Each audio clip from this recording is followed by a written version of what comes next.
Good afternoon class, my self Singh. और आज हम लोग class 12th and IIT NEET के लिए इम्पोर्टेंट टॉपिक पढ़ेंगे जो कि कैपेसिटर से है। Capacitor in series and parallel हम लोग पढ़ रहे थे।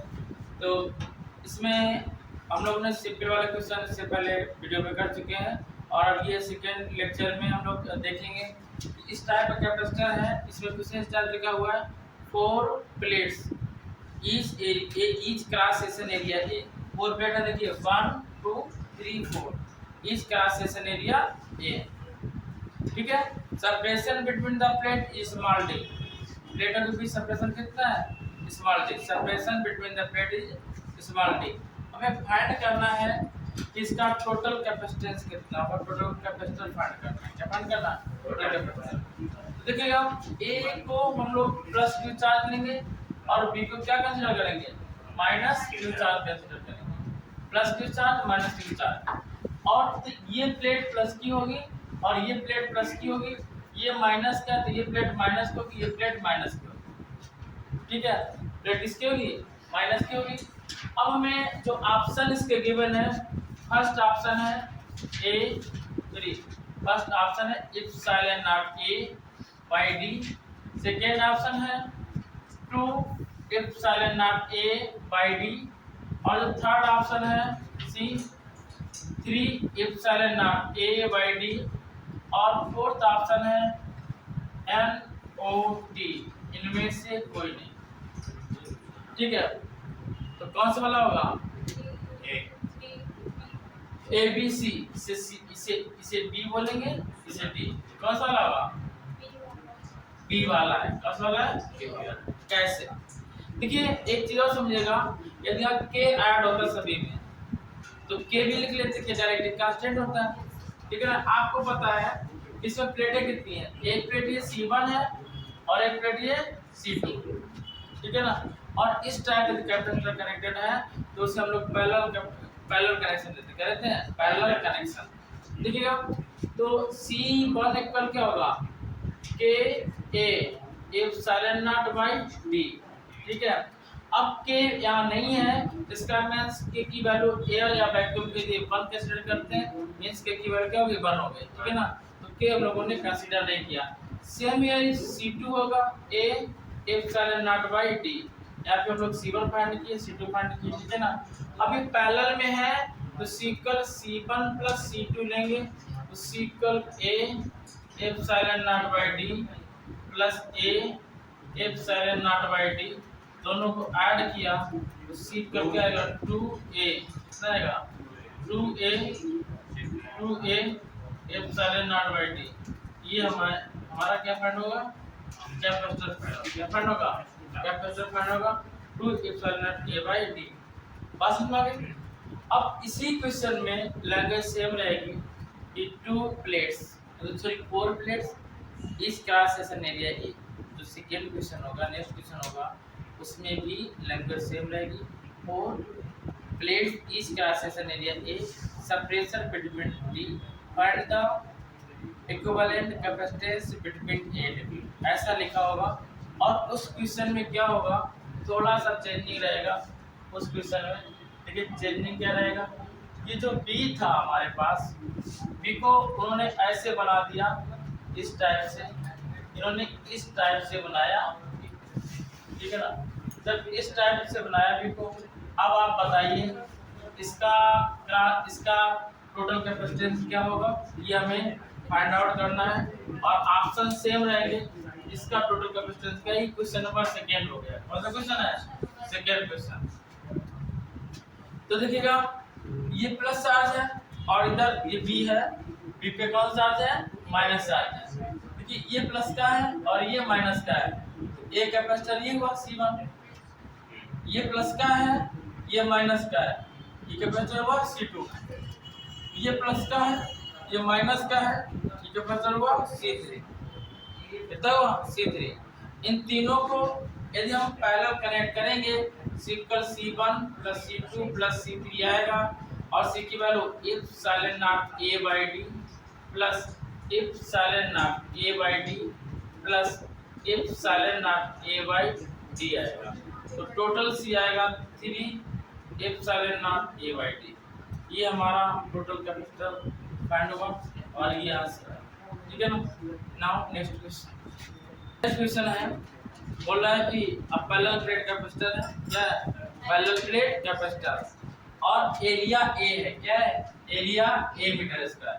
अब पैरेलल प्लेट कैपेसिटर है, इसकी एरिया ए मीटर स्क्वायर है, ए मीटर स्क्वायर, और इसकी जो थिकनेस है कितनी है, 1d है, और इसको इस टाइप से डिवाइड किया गया है कि एक साइड पे डायरेक्ट्रिक कांस्टेंट K1 है और सेकेंड साइड पे डायरेक्ट्रिक कांस्टेंट K2 है, K1 K2, ठीक है ना। इधर ध्यान दीजिएगा, डायरेक्ट्रिक कांस्टेंट कितना है, K1 K2, एक का K1 है और सेकेंड का K2। हमें फाइंड करना है कि टोटल कैपेसिटेंस कितना होगा, क्या फाइंड करना है, टोटल कैपेसिटेंस। और हमने बताया था जब इस टाइप से कनेक्ट होते हैं तो इसमें एरिया क्या हो जाती है, हाफ हो जाती है। एरिया टोटल ए थी तो हाफ एरिया कितनी बचेगी, a/2, और इधर कितने बचेगी, a/2, ठीक है ना। थिकनेस t रहेगी इसकी, देखो पैरेलल प्लेट कैपेसिटर ऐसे होता है कैपेसिटर, और डिस्टेंस दी है यहाँ पे भी तो d यहाँ पे भी है, और इसको हाफ हाफ कर देंगे तो डिस्टेंस इनके बीच थोड़ी कम हो जाएगी। एरिया पूरा a था तो ये a/2 हो गया और ये भी a/2 हो गया जब हाफ किया गया। डायरेक्ट कांस्टेंट K1 है, इधर कितनी है, K2 है। और जब इस टाइप से कनेक्ट होते हैं, कैसे, जब ये ऐसे ऐसे कनेक्ट होते हैं, ठीक है ना, तो इसको बोलते हैं पैरेलल प्लेट कैपेसिटर। क्या बोलते हैं, पैरेलल प्लेट कैपेसिटर। अब बात समझ, यदि ऐसे रखा है किसी को अगर डाटा जोड़ना चाहो तो ऐसे जोड़ सकते हैं, ठीक है ना। ये कैसे हो गया, इसमें पैरेलल प्लेट कैपेसिटर, कैसे हो गया, पैरेलल प्लेट कैपेसिटर। और जब पैरेलल प्लेट कैपेसिटर होता है तो फार्मूला क्या होता है, पहले कैपेसिटर का फार्मूला क्या है इसमें, you know very well, C1 equal K1 A/2 epsilon naught by d। मैं सब लोग लिख सकते हैं C1 equal to K1 A epsilon naught upon 2d, और सेकेंड भी यही जाएगा C2 equal K2 A epsilon naught upon 2d, इसमें भी वैल्यू चाहते हैं, ये फॉर्मूला पढ़ जाएगा। अब हमें पैरेलल कनेक्ट करना है C1 प्लस C2, तो C इक्वल क्या आएगा, K1 A epsilon naught upon 2d, और सेकंड क्या है, K2 A epsilon naught upon 2d, ये आएगा, ठीक है ना। C equal to A epsilon naught upon 2d common लिए, क्या आएगा, K1 plus K2, that's all, ठीक है ना, नोट करिए। अब सुनो एक मिनट रुकिएगा, d की जगह क्या था पूछ के, t क्या था पूछ के, d थिकनेस, t थिकनेस, तो t नोट कर लें, गलती हो गई, d ले लिया, t कितना आएगा, t थिकनेस है, गलती कर। नेक्स्ट क्वेश्चन है, कह रहा है कि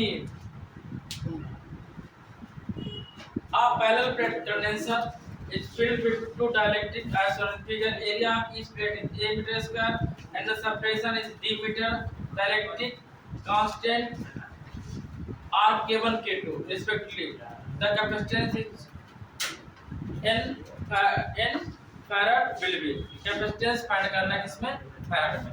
फिगर क्या कह रहा है, कह रहा है कैपेसिटर है जिसका इसकी ईच प्लेट कितनी है, एक प्लेट एरिया कितना a, सेपरेशन कितना है d है, ठीक है ना, और डाइलेक्ट्रिक कांस्टेंट कितना k। आप इसको इस टाइप से डिवाइड करें, आप इसको इस टाइप से डिवाइड करेंगे, ठीक है ना।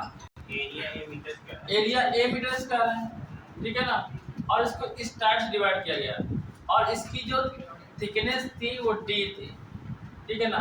ऊपर का डाइलेक्ट्रिक कांस्टेंट K1 है और इसका K2 है। जब इस टाइप से डिवाइड किया जाएगा, देखो एरिया सेम रहेगी, केवल ये d/2 हो जाएगा, d/2, ठीक है ना, और रहेगा इसमें कनेक्ट किया जाएगा ये पैरेलल में ही। फार्मूला क्या होगा, C1 equal K A epsilon not d/2, और K1 लेंगे, C2 लेंगे K2 A epsilon naught upon d/2। अच्छा, अभी किसमें कनेक्ट है, देखो जब एक ऊपर एक रखा रहता है, मीन्स यदि हम इसको ऐसे खड़ा कर दें, ऐसे खड़ा किया इसको, ठीक है ना, इसका सफिशिएंट डी था और प्लेट एरिया ए होती है ना, बीच के एरिया नहीं होती है, ठीक है ना। और इसको तभी तो ये a/2 नहीं हुआ ना, नहीं तो आप सोच रहे होंगे जब आधा कर दिया तो डिस्टेंस हो गया d/2, एरिया भी आधी आधी हो गई, हम भी ये सोच सकते पहले, ठीक है ना। लेकिन वो प्लेट की एरिया होती ना कि बीच का एरिया थोड़ी ना होता ये, डायरेक्टली कांस्टेंट कब है। अब इसी में इसको डिवाइड कर दिया गया ऐसे, जब इसको ऐसे डिवाइड किया गया एक डायरेक्टली कांस्टेंट k1 k2, यानी कि जो मिडिल वाला पार्ट है कि इसके लिए भी वर्क कर रहा है, इसके लिए वर्क कर रहा है, तो एक कैपेसिटर C1 इधर हो गया, C2 इधर हो गया। और जब आपने पढ़ा है कैपेसिटर टू कैपेसिटर ऐसे कनेक्ट होते हैं तो किसमें होते हैं, सीरीज में।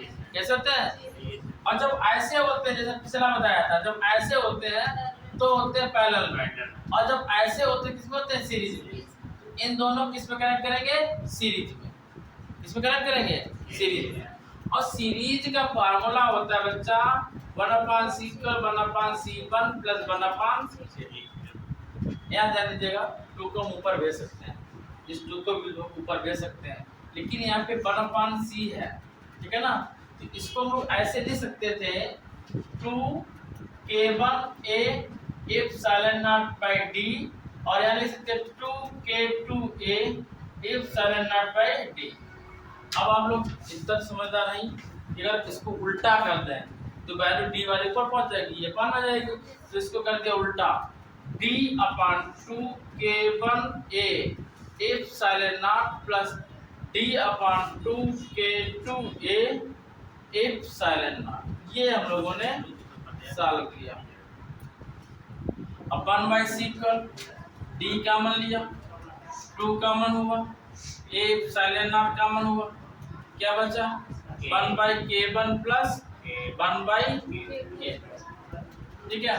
अब जब इसको सॉल्व करेंगे 1/c² d/2a ε0 k1 k2 LCM लिया, k1 k2 ऊपर आ जाएगा k1 + k2, ये पहुंच जाएगा ऊपर, तो पलट जाएगी बात, ठीक है ना। c = d k1 k2 है ना, वैल्यू पलट गई। अभी नहीं, अभी ऐसे लिख देना 1/c², ठीक है ना, d k1 k2 सब बात 2a ε0। यहाँ लिख सकते हैं क्या, k1 k2 k1 + k2, ठीक है। अब ये c की वैल्यू थी 1/c की, तो c की वैल्यू क्या आएगी, ठीक है, तो 2a ε0 d, और ये भी पलट जाए, क्या आएगी k1 + k2 k1 × k2, और यही हमारा फैराड में आंसर है, इतना सिंपल, ठीक है ना।